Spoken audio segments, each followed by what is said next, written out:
Boss आणि male boss दोन्ही याचे डायनॅमिक्स वेगवेगळे आहेत. की तुम्ही घरी गेल्यानंतर तुमचा बॉस तुम्हाला फोन करणार नाही, कोणीही तुम्हाला रात्री 9 नंतर कॉल करतं. की जेनझी जनरेशन कामाच्या ठिकाणी कशी वागते. जेन झेड बद्दल ही सध्या तक्रार आहे अनेक इंडस्ट्रीजमधून की आम्हाला यांना घ्यायला भीती वाटते. कंपनीमध्ये असे क्लॉज असतात की मॅरिड मुली नको किंवा कपल नको, ज्यांना बेबी एक्सपेक्टिंग आहे किंवा ज्यांचं नुकतंच लग्न झालं आहे अशा मुलींना स्त्रियांना कंपनीज घ्यायला बघत नाही. पर्सनल आयुष्य आणि प्रोफेशनल आयुष्याची सरमिसळ होऊ न देणं, बाउंड्रीज सेट करणं, ऑफिस पॉलिटिक्स हे राहणारच आणि ते गृहीत धरून चालायचं की हे आहे आणि आपल्याला याला डील करायचं. की निद्रानाश असणं, झोप कमी येणं. भारत हा निद्रानाशाच्या बाबतीमध्ये 2 नंबरवर आहे जगामध्ये. गोळ्या खाऊनही त्यांना झोप येत नाही. नाही. अमेरिका व्हायच्या ऐवजी आपला मेक्सिको झालाय आता. ज्यांना 35-35 लाखांचे पॅकेज आहेत ती सुद्धा लोक बोर झाली आहेत IT मध्ये. 1 करोड असणारे लोक सोडून जात. पैसा तुम्हाला सगळं देऊ शकत नाही.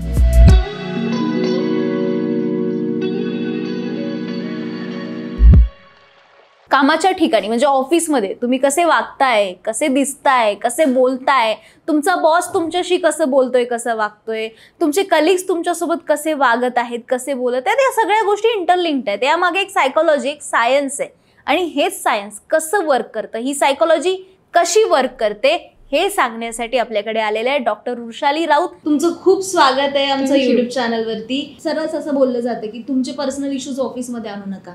तुमच्या पर्सनल गोष्टींचा परिणाम तुमच्या कामावरती झाला नाही पाहिजे. प्रोफेशनल गोष्टी सांगितल्या जातात, पण कामाच्या गोष्टी किंवा कामाच्या ठिकाणच्या ताणाचा, या गोष्टींचा परिणाम तुमच्या पर्सनल आयुष्यावर झाल्यावर चालतो का? दोन्ही नको व्हायला. म्हणजे कसं असतं की आपण जेव्हा एखाद्या कामावर जातो किंवा एखादं काम करतो त्यावेळेला आपण एकच पर्सनॅलिटी असते आपली. स्विच ऑफ आणि स्विच ऑन असं काही होत नसतं. म्हणजे लोक म्हणतात असं की आम्ही घरी गेलो की आम्ही म्हणजे बंद करतो, ऑफिसच्या कामाचा विचार करत नाही किंवा ऑफिसमध्ये आल्यानंतर आम्ही घरचा विचार करत नाही, पण तसं होत नसतं. आपला एकच मेंदू आहे आणि त्याच्यामध्ये या बऱ्याचशा गोष्टी मिक्स होतात. त्यामुळे इकडचं तिकडे आणि तिकडचं इकडे हे मिक्स होणारच. खरं तर ही त्या एम्प्लॉयरची आणि त्या एम्प्लॉयची जबाबदारी आहे की वर्क लाईफ बॅलन्स कसा मेंटेन करता येईल किंवा या बाउंड्रीज कशा मेंटेन करता येईल. भावनिक परिणाम कसा होणार, म्हणजे कामाच्या ठिकाणी माझा काहीतरी स्ट्रेस सुरू आहे, माझ्या रिलेशनशिपवरती किंवा माझ्या पर्सनल आयुष्यावरती ते अफेक्ट होतंय, ते तुमच्या मॅनेज करण्यावर आहे. तुम्ही जर तो स्ट्रेस नीट मॅनेज करू शकत असाल, तुम्हाला माहिती आहे की मला कामाच्या ताणामुळे ही चिडचिड होते किंवा बॉस माझा व्यवस्थित नाही आहे, तो मला त्रागा देतो आहे, आणि जर तुम्हाला ते हँडल करता येत असेल, तुम्हाला त्याच्यापासून थोडं डिस्टन्स मेंटेन करता येत असेल तर तुम्हाला त्रास होणार नाही. पण प्रत्येकापाशी ही कॅपॅसिटी नसते. त्याच्यामुळे बहुतेक जण घरचं ऑफिसमध्ये आणतात किंवा ऑफिसमधल्या बऱ्यापैकी ताण घरी नेतात. आणि शाहरुख खानचं एक स्टेटमेंट मला फार लक्षात राहिलंय. एका इंटरव्ह्यूमध्ये शाहरुख खान म्हणाला होता की मी जेव्हा कामावरनं घरी येतो, मी माझ्या बायकोला नाही म्हणत, एकदाही मी म्हटलं नाही की मी आज खूप थकून आलोय. सो तो तिथं थकवा आहे. आता माझा रोल फॅमिलीचा रोल सुरू झालेला आहे. सो ते खूप शिकण्यासारखं आहे त्याच्याकडनं की तुम्ही कामाचा ताण घरी घेऊन येऊ नका, तसंच घरचा ताण तुम्ही ऑफिसमध्ये घेऊन येऊ नका. म्हणजे ते ओव्हरऑल मॅनेजमेंट झालं पाहिजे. बॉसवरती आपण येऊया. फार लोकांच्या मनातला हा प्रश्न असेल की फिमेल बॉस आणि मेल बॉस इश्यूज वेगवेगळे फेस करावे लागत असतील. करावे लागतात, पण फिमेल बॉस या मुळातच कमी आहेत आणि फिमेल बॉस जास्ती एम्पॅथेटिक पण असतात. हो, म्हणजे असायला आयडियली हव्यात. मेल बॉसला एवढं एम्पॅथी आपण त्यांच्याकडून अपेक्षा करू शकत नाही, पण मेल बॉस पण एम्पॅथेटिक असतात काही, पण आहे. दोन्ही याचे डायनॅमिक्स वेगवेगळे आहेत. हा ना सगळ्यांमध्ये कॉमन इश्यू झालाय आत्ताच्या काळामध्ये की घर सांभाळायचं, ऑफिस मधलं काम पण करायचं, आणि ह्या सगळ्या याच्यामध्ये सोशल मीडियाचं तर असतंच, आपण त्यात खूप बिझी असतो. याच्यामध्ये झोपेचा विषय खूप मोठा झालाय. इश्यू एक आमच्यासाठी की निद्रानाश असणं, झोप कमी येणं. म्हणजे घरी गेल्यावरती झोप येत नाही पण ऑफिसमध्ये काम करताना झोप येते. सो हे सगळा केमिकल लोचा का होतोय आमच्यासोबत? हा केमिकल लोचा फक्त काम करणाऱ्यांसोबतच नाही तर जे पब्लिक काम करत नाही, उदाहरणार्थ हाऊसवाईफ, तर आपल्या सगळ्यांनाच भारतामध्ये तरी सध्या झोपेचा नाश किंवा निद्रानाशाची लाट आली आहे असं म्हणता येईल. आणि हा प्रकार कोरोनापासून जास्त सुरू झाला. कोरोनाने अर्थात आपल्या आयुष्याचं एकंदरीत वागण्याची पद्धत बदलली आणि त्याच्यामुळे आपल्याला ती पद्धत अजूनही, म्हणजे जे कोरोनामध्ये झालं it was a trauma for us. Trauma मानसिक आघात होता तो आपल्याकरता, आणि तो अजूनही आपण रिकवर प्रॉपरली केला नाहीये. भारत हा निद्रानाशाच्या बाबतीमध्ये 2 नंबरवर आहे जगामध्ये. 1 नंबरवर जपान आहे. अर्थात त्यांना ते अतिकामाचं जे वेळ आहे जपानचं, किंवा कामाप्रती त्यांचं जे निष्ठा आहे, किंवा आमच्या देशाचं उत्तम काम राहिलं पाहिजे, किंवा देशातले जे काही जातं त्या बाहेर त्याचं क्वालिटी असली पाहिजे, यावर जॅपनीज लोकांचा अतिभर आहे. त्या अतिपणामधून त्यांना निद्रानाशाचं प्रमाण त्यांच्या सगळ्यात जास्ती आहे. त्याचप्रमाणे साऊथ कोरिया हा एक देश आहे, चायना आहे. आणि साऊथ कोरियामधली लोक अजूनही ते प्रॉब्लेम फेस करतात की त्यांना झोप येत नाही, गोळ्या खाऊनही त्यांना झोप येत नाही, इतकं आहे त्यांच्याकडे प्रचंड प्रमाण. आणि भारतामध्ये सुद्धा हे आहे प्रमाण. भारतामध्ये अर्थात त्याचे कारणं वेगळे आहेत. आणि आपण completely American lifestyle copy paste केली आहे. त्यामुळे अमेरिका ज्या प्रॉब्लेमशी आता त्यांचे जे प्रॉब्लेम्स त्यांना आत्ता दिसत आहेत 10 वर्षामध्ये 5 वर्षात, ते प्रॉब्लेम आपल्याकडे पण सुरू झाले आहेत. म्हणजे फ्रेंड्स सिरियलमध्ये जे दाखवायचे सिटकॉममध्ये, तसं फॉलो करणारं पब्लिक गेल्या 10-15 वर्षात उगवलं आपल्याकडे. आणि म्हणजे तसं राहणं किंवा त्या टाईपचे रिलेशनशिप करणं. पण भारतीय लोकांची खरंच तशी मानसिकता आहे का? अमेरिका हा जगातल्या पहिल्या 5 देशांमध्ये येतो. म्हणजे पॉवर इकॉनॉमी आहे. आपण आहो का? आपण अजूनही थर्ड वर्ल्ड कंट्रीजमध्ये जातो. आपल्याला ते चोचले परवडणारे आहे का? फ्रेंड्स सिरियलमध्ये जगण्यासारखे जे प्रकार आहे अगदी शहरातही ते परवडणारे आहे का? त्यामुळे अमेरिकन संस्कृतीला ज्या पद्धतीने आपण कॉपी करतो चुकीच्या पद्धतीने, अमेरिका व्हायच्या ऐवजी आपला मेक्सिको झालाय आता. हां. आणि रील्स, सोशल मीडियावरती देखील याच्या रिएक्शन येतात की काही रील्स येतात की जेनझी जनरेशन कामाच्या ठिकाणी कशी वागते, की काही सांगितलं गेलं, टास्क दिला, काही दिला, तर ते त्यांच्या वेळेबाबतीत फार एक ठाम असतात की नाही 6 वाजले, माझं लॉग आउट आहे, मी चाललो, मी जाते. ते ठीक आहे. हां, म्हणजे ही वेळेच्या गोष्टी वेगळ्या आहेत, पण त्यांना माहिती की आजच्या पुरतं एवढंच करायचं. मग असं वाटतं अरे हे बरोबर आहेत का आपण चुकतोय? नाही, आम्ही पण 6-7 पर्यंतच काम करायचो. मी 2006 पासून काम करते आहे, PG पास आउट झाल्यानंतर. आणि आम्ही पण तेवढंच काम करायचो. पण जे काम करायचो ते आम्हाला डिस्ट्रॅक्शन्सच नव्हते त्यावेळेला एवढे. बरोबर. त्याला ऑर्कुट होतं 2006ला, आणि ते आम्ही डेस्कटॉपवर बघायचो. पण त्याच्यातही काही ओळखीचेच लोक असायचे, इतकं कॉम्प्लिकेशन नव्हते. आज जे भयानक प्रकार आला आहे, भयानक म्हणजे बियॉन्ड इमॅजिनेशन जो प्रकार आहे सोशल मीडियाच्या नावाने, त्याच्यामध्ये किती लोक वेळ वाया घालवतात, त्याच्यामध्ये तुमच्या शिक्षणावर परिणाम होतो. कोरोनामधून जे पासआउट झाले आहेत कोरोनाच्या काळामध्ये, 10वी झाले, 12वी झाले किंवा ग्रॅज्युएशन झाले, त्यांना कितपत येतं, त्यांना कितपत शिकवलं गेलं आहे, हा एक खूप मोठा प्रश्न आहे. आणि ते कितपत डिलिव्हर करू शकतात हा एक मोठा प्रश्न आहे. बऱ्याचशा कंपनीजमध्ये जेव्हा मी जाते कन्सल्टिंग किंवा ट्रेनिंग करता किंवा काउन्सिलिंग करता, तेव्हा त्यांचं असं म्हणणं आहे की या मुलांना फुटपट्टीचं सुद्धा माप येत नाही. म्हणजे इंजिनियरला, मेकॅनिकल इंजिनियरला किंवा ITI वाल्याला जर हे येत नसेल फुटपट्टीचं, तर आणि समजा मॅनेजरला ते तो अर्थात ओरडणारच. आणि तो 50 वर्षाचा मॅनेजर आणि 22 वर्षाचा इंटर्न, तर तो काही ना काही म्हणणार, कारण त्याला ही सवय नाही आहे. तर किमान ज्या बेसिक स्किल्स आहेत तुमच्या प्रोफेशनशी रिलेटेड, म्हणजे ITI असेल तर काय स्किल्स पाहिजे, किंवा तुम्हाला मोबाईलचे स्किल्स कसे येतात, तुम्हाला फटाफट व्हॉट्सअपचे मेसेजेस माहिती असतं, मोबाईल म्हणजे त्यातला डिस्ट्रक्टिव्ह प्रकार माहिती असतो. मोबाईलमध्ये पण कन्स्ट्रक्टिव्ह प्रकार आहेत जे करू शकतो. डिस्ट्रक्टिव्ह प्रकार जो आहे तो कसा तुम्हाला कळतो. मग तुम्हाला फुटपट्टी जर कळत नसेल, तुम्हाला बेसिक कॅल्क्युलेशन येत नसतील, तुमची मेमरी जर तुम्हाला साथ देत नसेल, आणि इफ यू आर 22, तर मग तुम्हाला का कंपनीज घेतील? जेनझीला घ्यायला कंपन्या घाबरतायत. आणि सगळ्या इंडस्ट्रीज, मीडिया इंडस्ट्री असो किंवा मॅन्युफॅक्चरिंग असो किंवा IT असो, कारण प्रोडक्टिव्हिटीचा प्रॉब्लेम आहे. आणि त्याच्यामुळे मग आता ते पण काय करणार. आता प्रोडक्टिव्हिटी, क्रिएटिव्हिटी सगळ्यांचंच असं म्हणणं आहे की तीच जनरेशन नाही की तुम्ही टार्गेट बेस काम दिलं तर मग ते टार्गेटच डोक्यात राहतं आणि प्रोडक्टिव्हिटी येत नाही, क्रिएटिव्हिटी येत नाही. ते आहे काही कनेक्शन तसं, की मला माझ्यासमोर खूप टार्गेट दिसत आहेत, सो माझ्याकडनं प्रोडक्टिव्हिटी तुम्ही अपेक्षा करूच नका, मी काम करेल, पण माझ्याकडनं क्रिएटिव्हिटी काही येणार नाही. तेव्हा हे जॉबवर डिपेंड आहे, तुम्ही कोणता जॉब करता. तुम्ही जर एखादा कंटेंट रायटर आहात, तर कंटेंट रायटरला खरंच स्पेस हवी असते. कारण मी पण कंटेंट रायटिंग करते, मी लिखाण पण करते बऱ्यापैकी.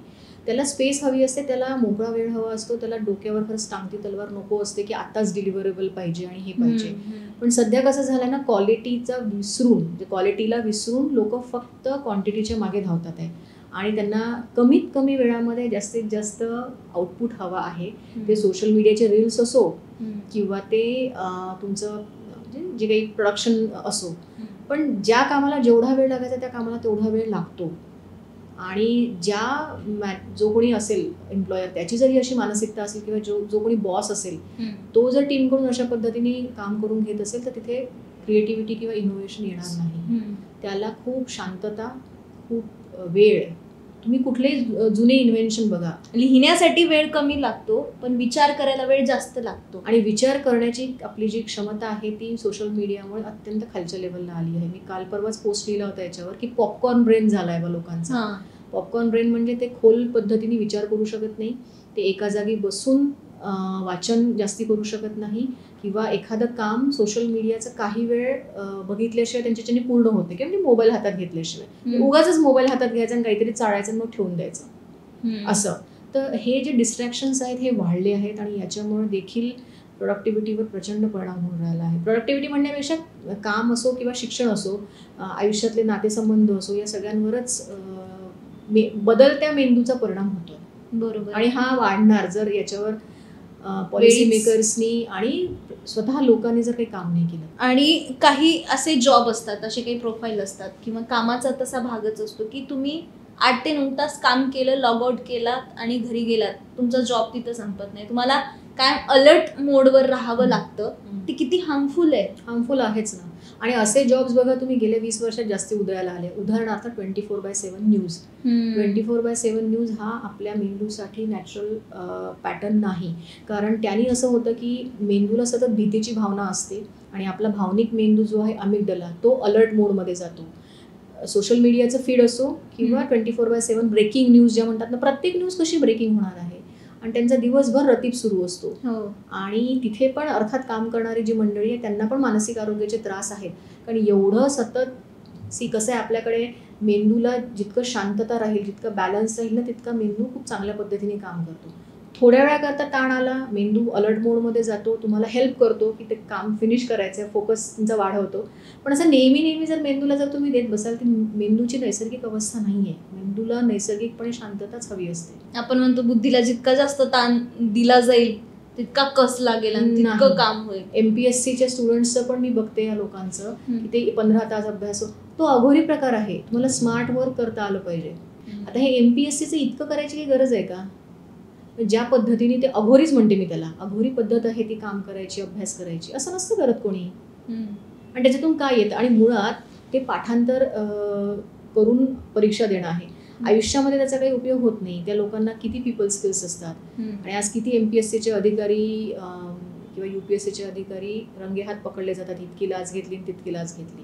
मग तुम्हाला पैसे खाण्याकरता तिथे जायचं असतं का? तीच तयारी तुम्ही इथे करता का? आणि ते खूप मोठं मार्केट आहे. आणि त्याच्यामुळे MPSCच्या त्या नादात लागून आपलं कॉर्पोरेटमध्ये मराठी तरुणाई कमी पडते आहे. ज्या पद्धतीने यायला हवी होती. मग आणि आपण असं म्हणू शकत नाही की महाराष्ट्रामध्ये तर चांगल्या नोकऱ्या उपलब्ध आहेत, त्या बाहेरच्या लोकांनी कोणी येऊ नये. म्हणजे ठीक आहे, भूमिपुत्रांना आपण म्हणतो की 50% नोकऱ्या ठेवा, पण भूमिपुत्र आलेच नाही तिथे तर मग ते लोक काय करणार? ते दुसऱ्यांना, ज्यांच्याकडून त्यांना पण बिझनेस चालवायचा आहे, ज्यांना भेटतील त्यांच्याकडून ते काम करून घेतात. त्यामुळे आपण जे काही आहे ते मराठी लोकांनी विचार करायला पाहिजे की आपण कसं कॉर्पोरेटमध्ये कमी पडतोय का, आपण MPSCच्या नादामध्ये आपल्या आयुष्य घालवतोय का. आणि शेवटी असं होतं ना, वैफल्य होऊन मग त्यांचा शेवट फार अनेक वेळा दुर्दैवी असतो या सगळ्या गोष्टींचा. त्याच्यामुळे एक काहीतरी बाउंड्री जी म्हणतात, कुठल्या गोष्टीला बाउंड्री असते ना, MPSC असो किंवा कॉर्पोरेटमधलं काम असो, तुमच्या बाउंड्री सेट करणं, तुम्हाला कुठे थांबायचं आहे हे कळलं पाहिजे. काम करायला माझं, आम्ही पण काम केलं आहे, विकेंड्सला रिक्रुटमेंट ड्राईव्ह केले आहेत, हजारो लोकांना रिक्रूट केलं आहे, पण ते काही वेळापुरतं. म्हणजे तो पिरियड 1-2 महिन्याचा वर्षातून असू शकतो, तो पिरियड वर्षभर नको. आणि म्हणूनच आजकालच्या काळामध्ये कुठल्याही जॉबचं, कंपनीचा किंवा एका रोलचा सॅच्युरेशन वाढलंय. एखाद्या क्षेत्रात नाही, बऱ्याच क्षेत्रात, प्रत्येक क्षेत्रात असं वाटत असेल की मला आता सॅच्युरेशन आलंय, मी सोडते हे का होतं? सातत्याने तेच काम करणं किंवा ते सातत्याने काम करण्याची पद्धत चुकीची असणं. याच्यामध्ये बर्नआउट जो आहे तो फार मोठ्या प्रमाणात जबाबदार आहे. मग त्याच्यामध्ये आपण ब्रेक घेतल्या जाऊ शकतो, त्याच्यानंतर जॉब एनरिचमेंट केल्या जाऊ शकते, जॉब रोटेशन केल्या जाऊ शकते, जे बऱ्याच सरकारी ऑफिसेसमध्ये पण होतं की एका डिपार्टमेंटमधून दुसऱ्या डिपार्टमेंटमध्ये त्याला जॉब रोल चेंज करून देतात. म्हणजे कोणी सतत मार्केटिंग करत असेल तर बाबा चल तू काही दिवस PR काम कर असं.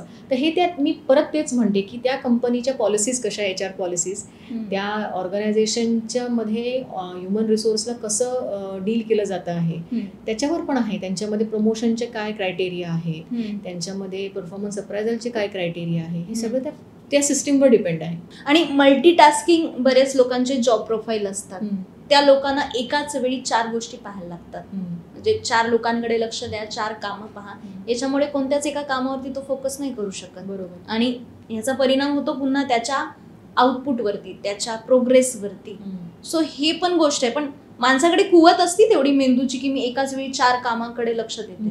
रोल ओव्हरलोड हा प्रकार जो आहे तो वाढला आहे हे नक्की. म्हणजे एका व्यक्तीकडून 4 लोकांचं काम करून घेणं अगदी जसं म्हटलं तसं प्रॉफिटच्या दृष्टीने लोकांना हितकारक वाटतं. पण जरुरी नाही आहे की त्या व्यक्तीमध्ये त्या स्किल्स असल्याच पाहिजे. परत तोच मुद्दा आला की तुम्ही व्यक्तीला हायर करताना कशा पद्धतीने हायर करता, त्याच्याकडे कुठला स्किल सेट आहे, तो स्किल सेट तुम्ही तुमच्या ऑर्गनायझेशन करता कुठे वापरता.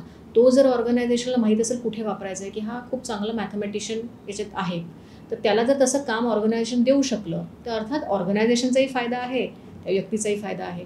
पण एखाद्याला तुम्ही म्हणाल की फोटोग्राफी कर आणि त्याला मॅथमॅटिक्स चांगलं जमतं, कुठेच बस. म्हणजे मासोळीला म्हणायचं की तू झाडावर चढ आणि तिथेच राहा, तिथेच जगून दाखव. मल्टीटास्किंग जॉब रोल असणाऱ्यांचे मेंटल हेल्थ अर्थात गडबडणारच. कारण 2-3 गोष्टी आहेत त्याच्यामध्ये. एक तर ओव्हरलोड येतो, म्हणजे तुम्हाला तुमच्या कॅपॅसिटीपेक्षा जास्ती काम करावं लागतं, त्याच्यामुळे ताण येतो, तुमच्या बॉडीवर ताण येतो. आणि ताण आला म्हणजे अर्थात मेंदूमध्ये बदल होतात, केमिकल बदल होतात, आणि त्याच्यामुळे मग over a period of time burnout होऊ शकतं, डिप्रेशन येऊ शकतं, एन्झायटीचे प्रॉब्लेम्स होऊ शकतात. त्यामुळे इंडस्ट्रियल सायकोलॉजी या सगळ्या गोष्टींमध्ये मदत करते. म्हणजे लोकांना कसं हायर करायचं, त्यांना कुठल्या कामाला लावायचं, त्यांच्यापासून किती वेळ काम करून घ्यायचं, आणि काम केल्यानंतर त्यांना कुठल्या पद्धतीचं बक्षीस, रिवॉर्ड सिस्टीम कशी असावी, त्यांना कसं मोटिवेट करायचं, काम करणं, या सगळ्या गोष्टी. त्यांना कशा पद्धतीने अप्रायझल करायचं, म्हणजे परफॉर्मन्स अप्रायझल किंवा पगारवाढ जर द्यायची असेल तर ती कशा पद्धतीने द्यायची, त्यांना कुठल्या पद्धतीचं ट्रेनिंग द्यायचं जे पुढच्या रोलमध्ये ते शिफ्ट होऊ शकतील. वर्षानुवर्ष एकाच काम करण्यापेक्षा त्यांना 5-5 वर्षांनी किंवा 3-3 वर्षांनी रोल शिफ्ट झाले त्यांचे, तर त्यांना नवीन काहीतरी शिकायला मिळतं. तर हेच सगळं इंडस्ट्रियल सायकोलॉजीमध्ये येतं. आणि बऱ्याच कंपनीमध्ये सायकोलॉजिस्ट असतात इंडस्ट्रियल, ते मदतीचे देखील ठरतात. फार कमी आहे प्रमाण ते भारतामध्ये. काही चांगल्या कंपन्यांमध्ये आहेत ज्या नावाजलेल्या आहेत, पण एरवी इंडस्ट्रियल सायकोलॉजीच्या स्किल्सचा यूज फार कमी होतो. कारण परत तेच आपण फक्त प्रॉफिटचा विचार करून करतो, याच्याकडून नाही तर याच्याकडून करून घेऊ, याच्याकडून नाही तर याच्याकडून करून घेऊ. तर असं चालतं. ते खरंच त्याच्याकडे स्किल्स आहेत का, खरंच ती व्यक्ती ते काम करू शकते का. आणि लोक सुद्धा आपल्या क्षमता नसताना अनेक क्षेत्रात जातात जिथे पैसा असतो. उदाहरणार्थ IT इंडस्ट्रीमध्ये.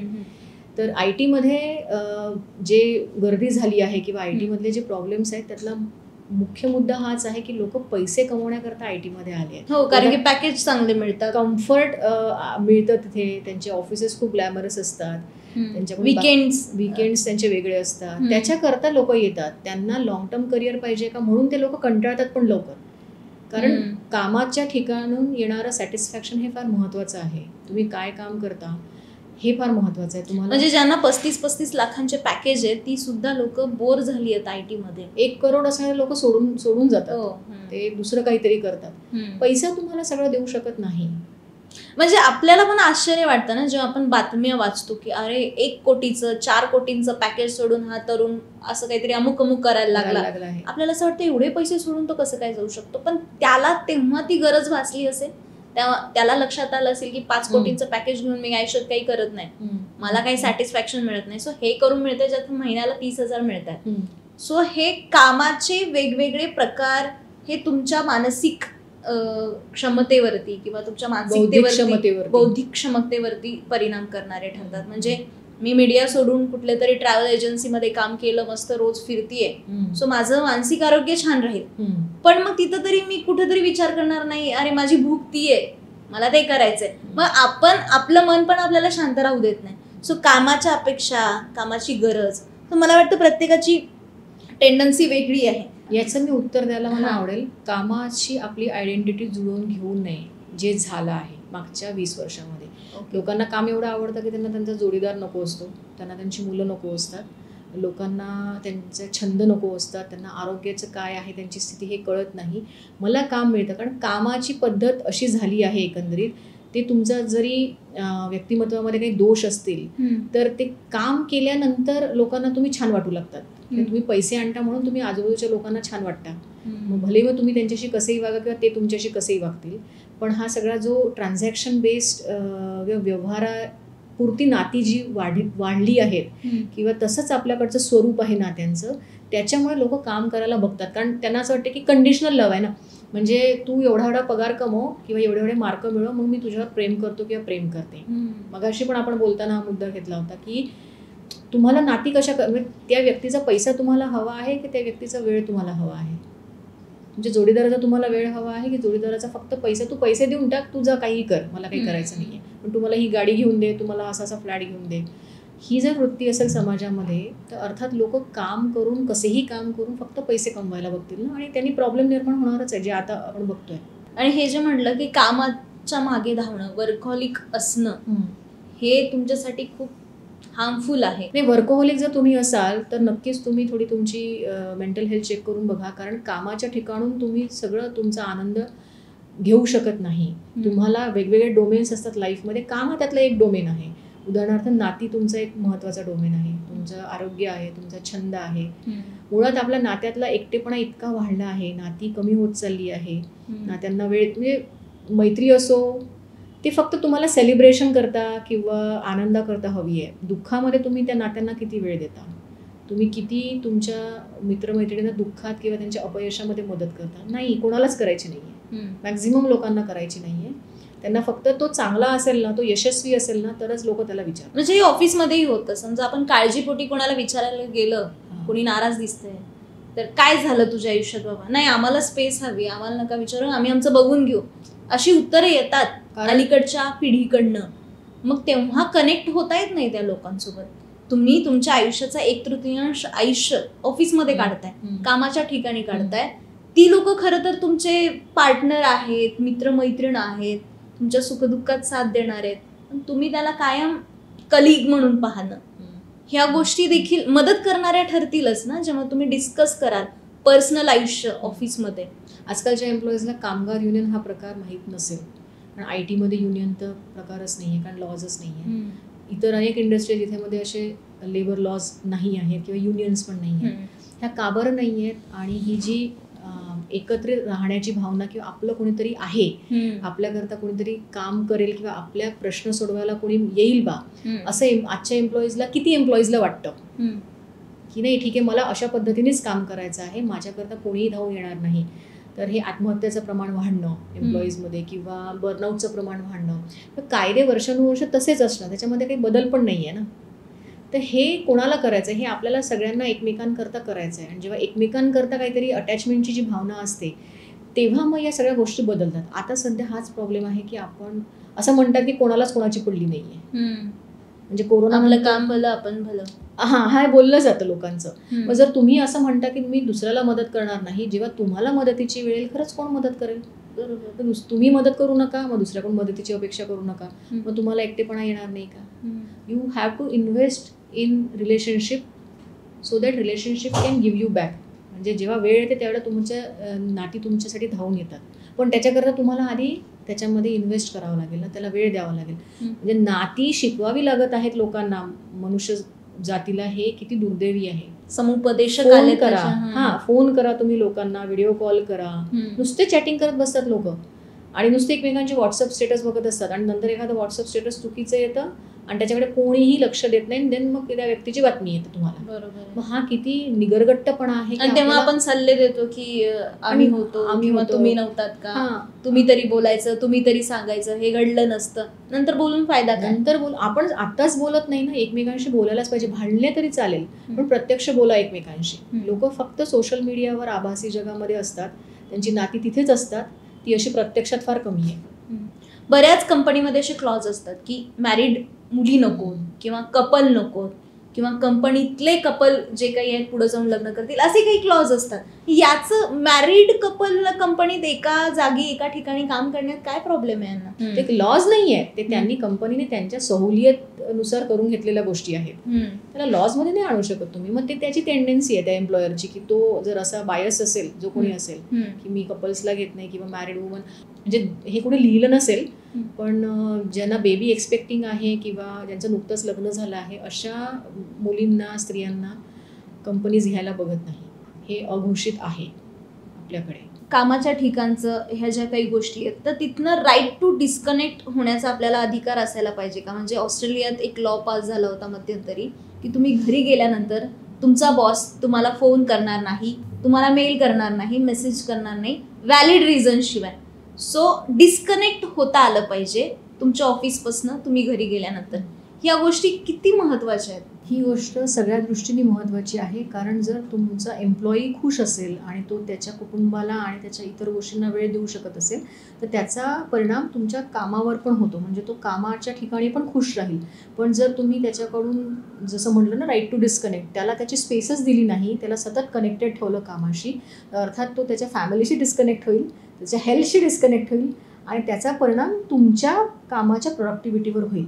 त्याच्यामुळे ही एम्प्लॉयरची लिगल आणि एथिकल जबाबदारी आहे. म्हणजे त्यांना कायद्यानुसार आणि नीतिमत्तेनुसार सुद्धा त्याला म्हणजे जो त्यांचा एम्प्लॉई आहे त्याला राईट टू डिस्कनेक्टचा हक्क मिळाला पाहिजे. पण भारतात तो नाही. ऑस्ट्रेलियामध्ये त्यांनी तसा कायदा केला आहे. जसं म्हणजे बातमी आली होती मध्यंतरी की असा कायदा आहे की एका विशिष्ट वेळेनंतर एम्प्लॉयर तुम्हाला कॉन्टॅक्ट करू शकत नाही.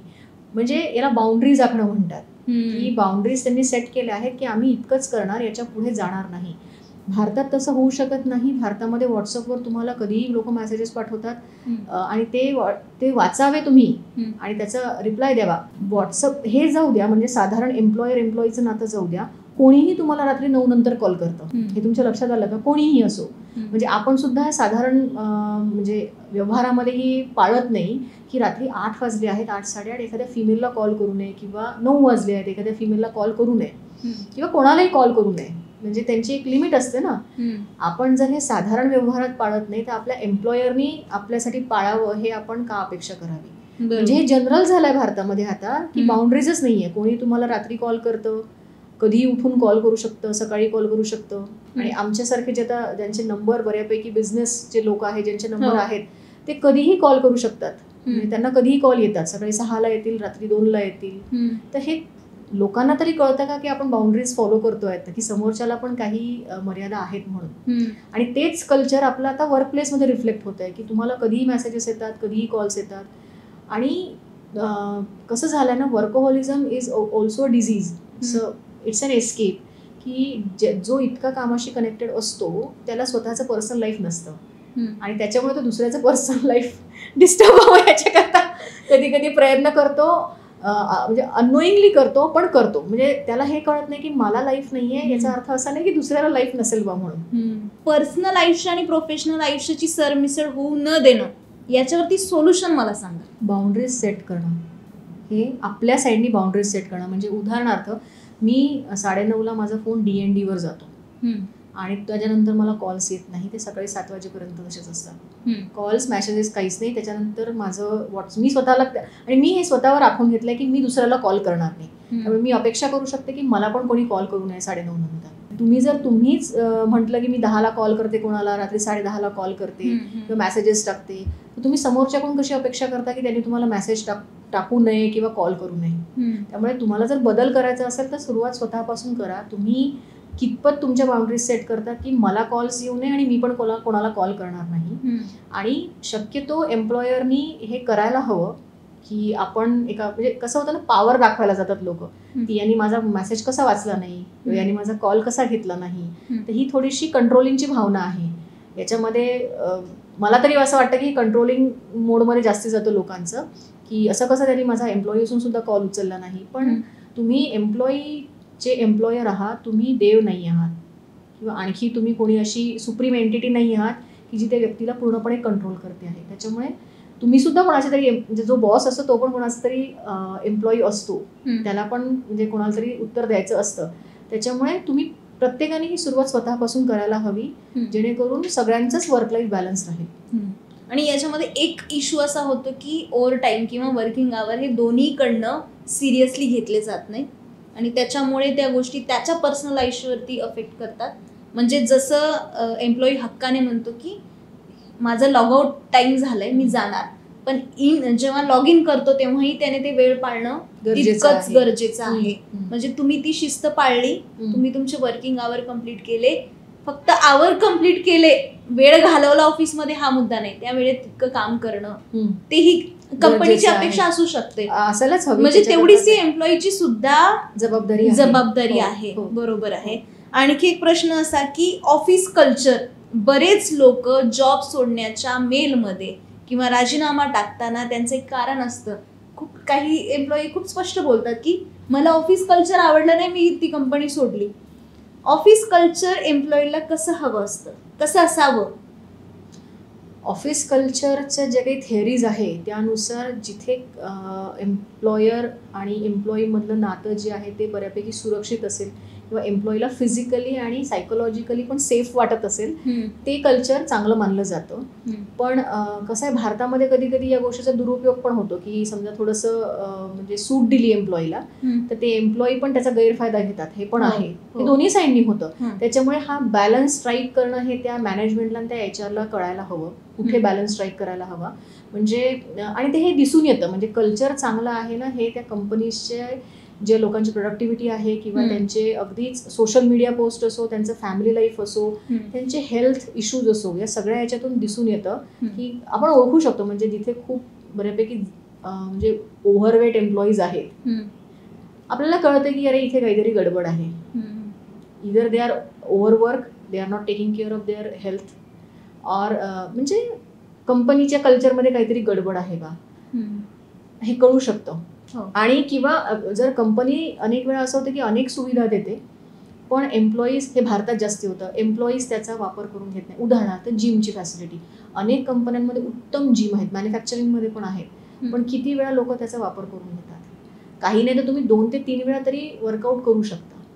त्यामुळे टाईम मॅनेजमेंट हा जो प्रकार आहे हा भारतामध्ये मी तर म्हणते सॉफ्ट स्किल म्हणून शाळा कॉलेजेस पासून शिकवायला हवा. कारण तर पुढेही जाऊन मग आपलं, आणि खरं ताणाचं मूळ जे आहे ना हे वेळ व्यवस्थित मॅनेज न केल्याचंच आहे. त्यामुळे टाईम मॅनेजमेंट हे शिकून घेणं, बाउंड्रीज आखणं हे शिकून घेणं, त्याच्यानंतर आपल्याला एका विशिष्ट करिअरच्या टप्प्यानंतर पुढे काय करायचं याचा विचार करत राहणं, त्याच्यानुसार ट्रेनिंग घेणं.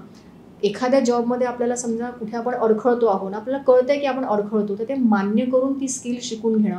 त्याच्यामध्ये सॉफ्ट स्किल पण येऊ शकतात, उदाहरणार्थ भावनिक क्षमता आहे किंवा तुमचं एखादं टेक्निकल स्किल किंवा फंक्शनल स्किल पण येऊ शकतं. तर भावनिक क्षमता म्हणजे माणसं हाताळणं प्रत्येकाला जमत नाही, काही लोक इंट्रोवर्ट असतात, काही लोक बऱ्यापैकी त्यांना इश्यूज असतात आणि ते काउन्सिलिंगच्या माध्यमातून सॉल्व्ह करता येतात. तर हे सगळं एम्प्लॉईची जबाबदारी आहे, कर्मचाऱ्याची जबाबदारी आहे. दुसऱ्यांवर सतत ब्लेम देऊन, दुसऱ्यांवर सतत आपण जबाबदारी ढकलू शकत नाही. तुमच्यासोबत जे होत आहे ते, तुमची प्रगती, तुमचा आनंद, तुमचं फॅमिली लाईफ, तुमची तब्येत, ही पहिली तुमची जबाबदारी, ही एम्प्लॉयरची जबाबदारी नाही आहे. त्यामुळे हे दुसऱ्याला सतत ब्लेम करत राहणं की याच्यावर ढकलणं की याच्यामुळे हे नाही झालं, त्याच्यामुळे ते नाही झालं, माझ्या आव्याकात काय आहे, मी काय करू शकतो. ओके. आणि तुम्हाला जमत नसेल तर आजकाल इंटरनेटवर बऱ्याच गोष्टी उपलब्ध आहे, त्याच्यातही चांगली माहिती मिळणं किंवा समुपदेशनाकडे जाणं किंवा करिअर कोचिंग घेणं, आणि त्या करिअरच्या टप्प्यावर आपल्याला मार्गदर्शन लागतं, त्रयस्थ व्यक्तीचं मार्गदर्शन लागतं आणि ते मदत करतं. आणि सध्या कोरोनानंतर जी गोंधळलेली अवस्था आहे सगळ्या इंडस्ट्रीजमध्ये, मी फक्त IT म्हणत नाही किंवा मीडिया म्हणत नाही, पण बहुतेक सगळ्या इंडस्ट्रीमध्ये गोंधळलेली अवस्था आहे. वर्क लाईफ बॅलन्सचा फज्जा उडाला आहे आणि कदाचित कोरोनामध्ये जे नुकसान झालं ते भरून काढण्याच्या नादामध्ये जे एम्प्लॉयर्स आहेत ते पण कदाचित प्रोडक्टिव्हिटीची जास्ती अपेक्षा करत आहेत. हेल्थ इश्यूज बरेच झाले एम्प्लॉईजचे, त्याचा परिणाम त्यांच्या वर्क लाईफ बॅलन्सवर होतो आहे किंवा प्रोडक्टिव्हिटीवर होतो आहे. काही कामाच्या पद्धती बदलल्यात का कोविड नंतर? अर्थात कोविडने पूर्ण कामाची पद्धत बदलवली आहे.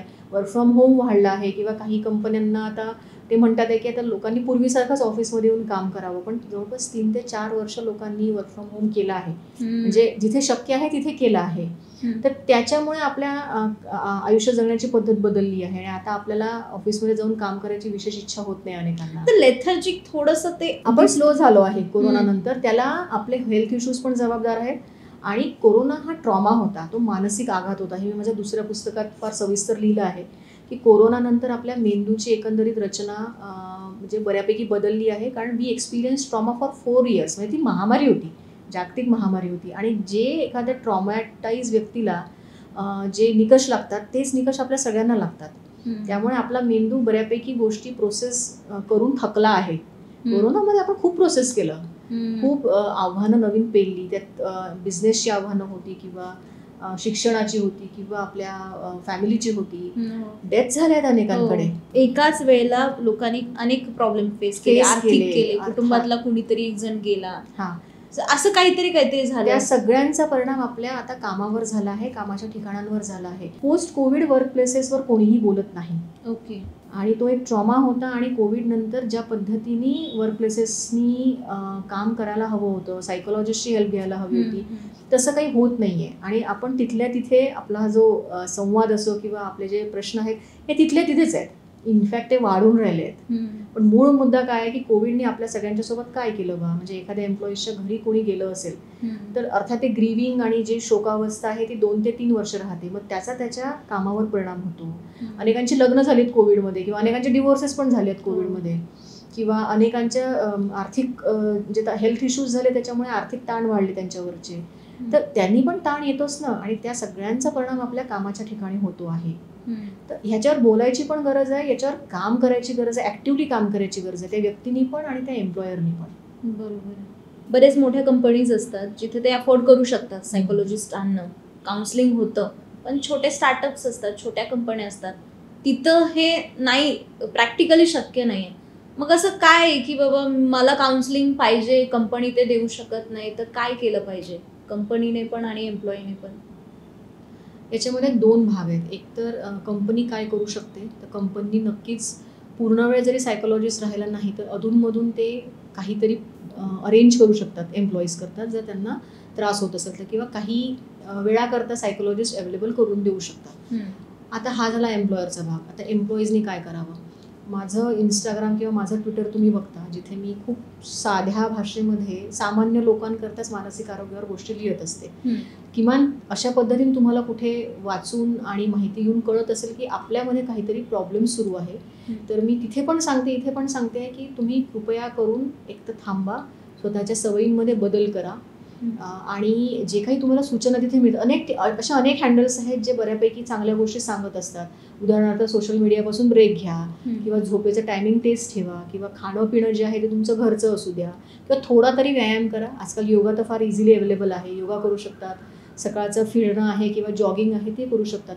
तर सेल्फ केअरचा हा जो पार्ट आहे हा तुम्ही कुठल्याही क्षेत्रात काम करत असाल, तुम्ही गिग वर्कर असाल, तुम्ही मीडिया पर्सनॅलिटी असाल, तुम्ही म्हणजे डिलिव्हरी बॉय जरी असाल अगदी, किंवा तुम्ही ऑटो चालक असाल, तुम्ही फोटोग्राफी करत असाल म्हणजे फोटोग्राफर असाल, किंवा तुम्ही IT प्रोफेशनल असाल, तर जिथे स्ट्रक्चर्ड गोष्टी असतात बऱ्यापैकी, अशा सगळ्या लोकांनी सेल्फ केअर आणि त्यामधून येणारे मानसिक आरोग्याचे फायदे हे समजून घेणं गरजेचं आहे. सेल्फ केअर म्हणजे अर्थात तुम्ही झोपेची काळजी घेता का, तुम्हाला उगाच जागायची सवय आहे का, काम नसेल तर बिंज वॉचिंग करत तुम्ही बघत बसता का किंवा सोशल मीडिया स्क्रोल करत बसता का, सोशल मीडियाचा अतिवापर टाळा, किंवा तुम्हाला ताण येत असेल, जाणवत असेल तर बऱ्यापैकी टिप्स ऑनलाईन असतात अवेलेबल, बऱ्याच ठिकाणी मिळतात, इंग्लिशमध्ये असतात, हिंदी आहे, मराठी आहे, त्या फॉलो करण्याचा प्रयत्न करा.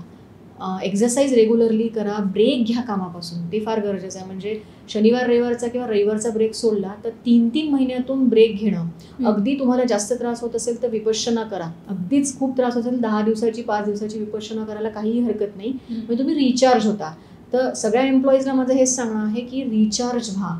आपला फोन जसा, आपल्या फोनची बॅटरी डाऊन होते आणि फोनला आपण रिचार्ज करतो, तर हे सातत्याने कामाच्या नादामध्ये आपल्या सगळ्यांच्या आयुष्याची बॅटरी डाऊन होते आहे आणि ती रिचार्ज कशी करायची, तर त्याला हाच उपाय आहे की स्वतःला वेळ देणे, स्वतःच्या नातेसंबंधांना वेळ देणे, कारण तो आपला ऑक्सिजन आहे. आपल्या नात्यांशिवाय आपण काहीच नाही आहोत. नात्यांना वेळ देणे, तुमच्या छंदांना वेळ देणे, तुम्हाला जे आवडतं ते काहीतरी करा. तुम्हाला जर सिनेमा बघायला आवडतं सिनेमा बघा. तुमचा जो वेळ आहे, म्हणजे रॉबर्ट ओवेन नावाच्या माणसाने ही संकल्पना मांडली होती जवळपास 100 वर्षापूर्वी, की 8 तास काम, 8 तास झोप आणि 8 तास तुमचा छंद आणि इतर आयुष्यातल्या गोष्टींना द्यायला, म्हणून 24 तासाचा अशी विभागणी करण्यात आली होती. आणि ते 8 तासाचं काम जे आहे त्याच्यानंतरचे जे 16 तास आहे ते तुमचे आहेत.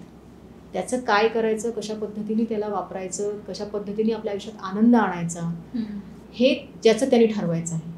अगदी एम्प्लॉयरनी कितीही सुविधा दिल्या तरी त्याचा वापर न करणारे एम्प्लॉईज पण आहेत. त्याच्यामुळे तुमचं जे काही मानसिक आरोग्य आहे, तुमचा आनंद आहे, तुमच्या नातीसंबंधातलं जे सुख आहे ते सगळं तुमच्यावर आहे. तुम्ही काय करता. नेहमी प्रत्येकाला माझ्याकडे आले की हेच प्रश्न विचारते की तुम्ही काय करता, तुमच्या आवाक्यात काय आहे. तर हे आहे. याच्यानंतरचं जे आहे ते आपण सोडून देऊ शकतो, कारण ज्या गोष्टी आपल्या कंट्रोलच्या बाहेर आहेत त्याचा आपण लोड घ्यायचा नाही. ज्या गोष्टी माझ्या कंट्रोलमध्ये आहे त्या गोष्टी करायच्या. आणि गीता पण तेच सांगते, आपण भगवद्गीतेचं जर बघितलं तेच सांगितलं की तुम्ही कर्म करा, फळ जे येईल ते येईल. निष्काम कर्मयोग. हां, तुम्ही कर्म करा, तुमच्या हातात जे आहे त्या गोष्टी करा, उरलेलं सोडून द्या. बघताय हे आहे. पण आता ऑफिस म्हटल्यावरती कॉम्पिटिशन आलं, मग हेल्दी असू दे, टॉक्सिक असू दे, जे काही, यातनं ऑफिस पॉलिटिक्स घडतं. ऑफिस पॉलिटिक्स हा तुमच्या कामावरही त्याचा परिणाम होतो आणि तुमच्या मानसिकतेवरतीही होतो. त्यापासून कसं वाचायचं? ऑफिस पॉलिटिक्स आपण अवॉइड करू शकत नाही, कारण जिथे जिथे व्यक्ती ह्युमन्स आहेत तिथे तिथे पॉलिटिक्स, राजकारण हे येणारच. आता त्याच्यामध्येही तुम्हाला तुमचा मार्ग कसा शोधायचा, ते किती अंगाला लावून घ्यायचं किंवा त्याच्यामध्ये किती इन्व्हॉल्व्ह व्हायचं हे तुम्हाला कळलं पाहिजे. कारण काटशह आणि शह देण्याच्या नादामध्ये, असंच म्हणतो ना आपण की बुद्धिबळाचा पोट आहे, आणि चेकमेट करण्याच्या नादामध्ये अनेक लोक स्वतःचं मानसिक स्वास्थ्य घालवतात. अनेक लोक अतिमहत्वाकांक्षी असतात, त्याच्यामुळे पण पॉलिटिक्समध्ये अडकले जातात. त्यामुळे ते सांभाळून अगेन बाउंड्रीज सेट करून मग आपण आपल्या आयुष्यामध्ये कसं आनंदी राहू शकतो. आणि ऑफिस पॉलिटिक्स हा खरं तर खूप मोठा मुद्दा आहे, म्हणजे त्याला आपण असं त्याला वन फॉर ऑल सोल्युशन देऊ शकत नाही. बरोबर आहे. आणि जर तुम्हाला ऑफिस पॉलिटिक्सचा त्रास होत असेल तर मी तर म्हणेल नक्की काउन्सिलिंग किंवा कोचिंग घ्या, जेणेकरून तुम्हाला इंडिव्हिज्युअलाइज सोल्युशन, तुमच्या स्वतःच्या प्रॉब्लेम करता सोल्युशन हे मिळेल. असं कॉमन त्याला आन्सर तर नाहीये, पण हे राहणारच आणि ते गृहीत धरून चालायचं की हे आहे आणि आपल्याला याला डील करायचं. थँक्यू सो मच डॉक्टर, तुम्ही एवढा वेळ दिला आणि खूप सोप्या पद्धतीने सुटसुटीतपणे आम्हाला हे इश्यूज तुम्ही आमचे सॉल्व्ह केले असं म्हणता येईल. आणि ह्या सगळ्या चर्चा ऐकल्यानंतर तुम्हाला काय वाटतं? म्हणजे खूप सोपं आहे.